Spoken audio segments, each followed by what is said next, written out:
রুই মাছের তো আশা করি অনেক রেসিপি ট্রাই করেছেন, বাট একবার এইভাবে বানিয়ে দেখুন।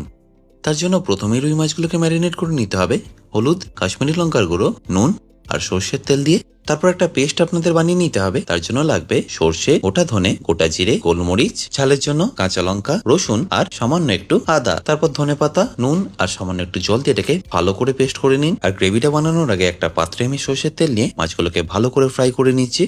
এখানে আপনাদের অবশ্যই মাছগুলোকে একটু লাল করে ফ্রাই করে নিতে হবে। তারপরে একই মাছ ভাজার তেলে আমি দিয়ে দিচ্ছি এলাচ, রঙের জন্য হলুদ গুঁড়ো আর কাশ্মীরি লঙ্কার গুঁড়ো। তারপর একবার মিশিয়ে নিয়ে আমাদের বানিয়ে রাখা পেস্টটাকে এখানে দিয়ে দিতে হবে আর কুক করতে হবে যতক্ষণ না ঠিক এরকম কালারটা চলে আসছে। আর একবার কালারটা এরকম চলে আসলে এখানে দিয়ে দিতে হবে টমেটো বাটা। সেটাকেও রান্না করে নিতে হবে যতক্ষণের মধ্যে থেকে তেলটা ছেড়ে আসছে। আর তারপর জল দিয়ে এখানে একবার ভালো করে ফুটিয়ে নিন। আর তারপর ফিনিশ করুন গরম মশলা, কাঁচা লঙ্কা আর ধনেপাতা দিয়ে। ব্যাস, তাহলেই রেডি রুই মাছের মশলা কারি।